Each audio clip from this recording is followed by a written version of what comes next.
We're going to talk a bit later, if we have time. We're going to squeeze it in. The nominees for the Premier League Player of the Season have been revealed. Any shockers? Any surprises? Do you know what? I wouldn't say. Usually, most seasons, a little bit like last year, I always feel like there's a bit of a standout where there's one player that you just go, now they're going to win it. Yeah, they're going to win it. Yeah. Now, I would have said probably a couple of months back, and I think he still probably will win it. Yeah. And right, so will be Salah, Okay. right?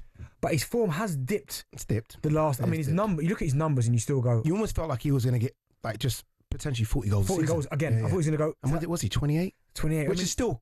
I mean, don't get me wrong, crazy. it's still incredible. But just from where he was, I feel like there has been a slight drop. If there's one person, he's already won the Footballers' Writer of the Year award, hasn't he? He won that. I think 90% of football writers voted for him. If there's one person that could steal it from that list, Isak? Is that what you're going? Yeah, and the whole kind of feel-good factor around Newcastle, the League Cup. And I know it's Premier League, but Isak has been pretty much, start to finish as well. There's been some really, really good performances in that list, but it's just not what it was. Where there's one player that like last season, Phil Foden, you go, he's winning. Yeah, Haaland the season before. Yeah, easy. Salah's won it before. Salah, I think he's won it a couple of times, hasn't he? Yeah. So it will be Salah, and I think he probably should get it. Yeah, you're right. You know what really sort of grinds my gears a little bit? You know the young player of the season? Yeah. You know, like 24? Yeah. There's like 24-year-olds on it that have played like 250 games. Jeez, yeah. Now, what's the point? Sorry, look at the camera. Can someone adjust Benny, please? He looks like he's 5'7" on camera. But yeah, when a 24-year-old has played 250 games on it, I'm like, well, no. Honestly, sorry. Like they've almost got to change it to, we'll see. Look, what is going on here?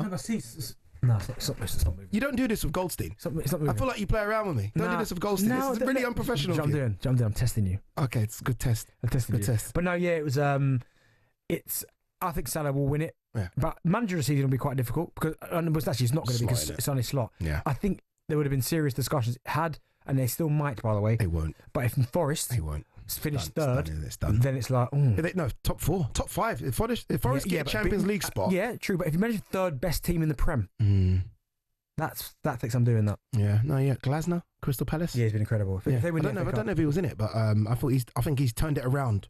Yeah, very quickly. But he goes on good runs, and Palace at the minute are on an unbelievable run. Incredible run. All right, talking about a player or team on a run, Ollie Watkins on a bit of a run as well. He's now Aston Villa's record top goal scorer, but where does he rank in the Premier League over the last decade?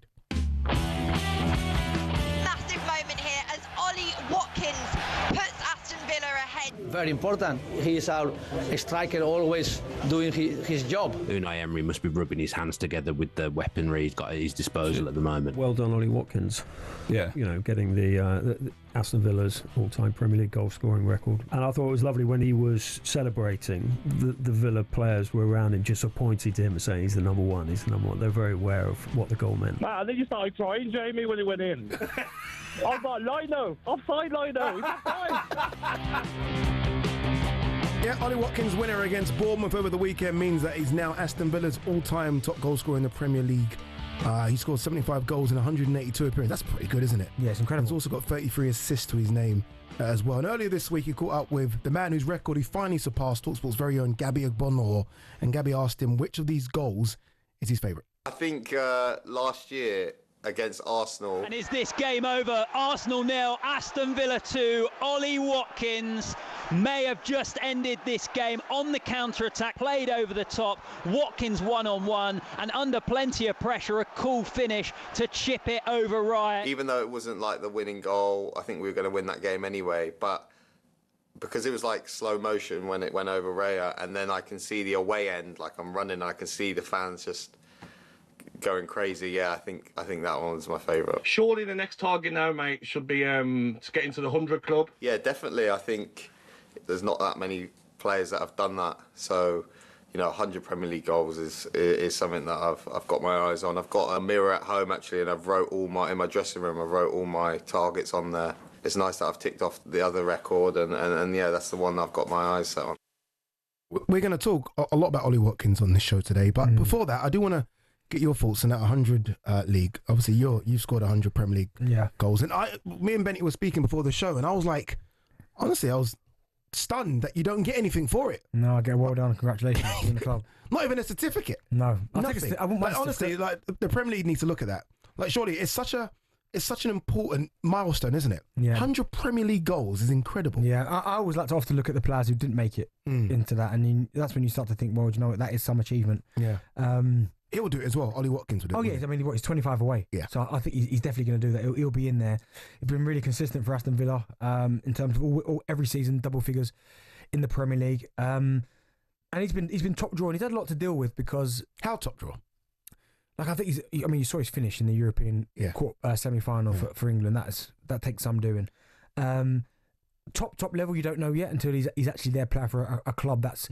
I know Aston Villa are challenging for top 4, but they're not at the minute challenging to win the league, and win the Champions League. Yes, they're doing really well, and the development of that club since Unai got there has been incredible. But you can still tell, can't you? Even if you're not challenging for top 4 or I look at Isak. That's what I was going to say. Yeah, I look at Isak. You can see immediately the top draw. Immediately. I think the draw in terms of for Watkins at that top bracket is still out. Yeah. But listen, he's got all the attributes. When you look at his numbers, you look at his the strengths, his running power, his hold up play's been good. I'd say the one area where you probably, which in some respects probably defines the top draw and the rest. And don't get me wrong, I'm not trying to disrespect him by saying the rest, because he is a top quality. Yeah. I mean, there's some incredible strikers in the rest bracket. Right, exactly, right. So, but it's probably the finishing, because he does miss a lot of big chances. Like, whereas Isak might get one chance, goal. Yeah. And that's what you pay the big bucks for, and Watkins sometimes might get the opportunity and it might not get it, but don't get me wrong, he still, I think, would make most teams better. Okay, since he joined Villa, so first season 14 goals, then 11, 15, last season was the standout season, 19, 27 in all comps. And this season, where he's kind of had the issues being in and out of the side, Rashford coming in, Duran coming in and going and taking his spot, 16 goals this season, 14, 11, 15, 19, 16. Solid. Very solid. Very solid. But it's not elite, is it? Is it elite numbers? I don't know. When you look at elite numbers, I mean, Isak, we go back to Isak because he seems to be the one that everybody wants. He's got 20 a couple of times. Last couple of seasons, 20. Just ticked off. Yeah. Salah, elite. 20 goals every single season without fail. You look at some of the best in Premier League, like the likes of the Kanes and even the Vardys. Agueros, these guys. 20 plus all the time. Yeah, Aubameyang, 20 plus all the time. Thierry's. But still, again, you can't diminish what he's doing there, because he's had a lot to deal with since he's been at Villa as well. As you said there, John Duran taking his spot and having to work. Then he gave the interview not long ago. He was angry because he was getting left out the big games because Rashford was playing. Doesn't normally speak as well. He doesn't. Again, I've been there when you're frustrated and you think you should be playing, but like, he is so important to what Aston Villa do moving forward. He'll be there next season. I mean, don't get me wrong. I think so. Yeah. Considering what's happened this season, in and out of the side again, Rashford coming in and taking his place. Yeah, but how much did he go for? 50. See, I think that's cheap. 29. I get it, but 50. 29. 50 million? No, I think that's. I mean, if they're willing to pay to sell him for 50, he'll have a lot of suitors. Would you take him at Arsenal? Yeah, because we've got no one. But if no, not that's you're right. He wouldn't be number one on the list. No. Okay. He wouldn't be number one on the list, but he's still a phenomenal centre forward. He's done very, very well. Yeah. Imagine him just working with Saka, all the chance he gets. Yeah. Right, but you're right. Would he finish him? Like that clinical in those big games. Exactly. Those big games. Champions League semi-finals. Bang, you need to go. But then on the flip side of that, where it's not hypocritical, but it is a little bit. He scores in the Euros semi-final and the finish to turn Van Dijk and bang. Incredible. What a finish! Well, you got to mention Van Dijk. Just to turn the defender would be nice. No, I'm just saying, because Van Dijk's one of the best in the world, right? Okay, If not the best.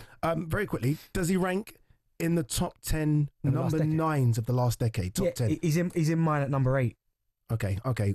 Don't give us your 10 yet. When we come back, we'll take your 10. We are taking your calls now. Where does Ollie Watkins rank in the Premier League over the last decade? Give us a call 0371 223 before you can text us as well, 81089. On AM, on DAB, via the talkSPORT app and on your smart speaker. talkSPORT.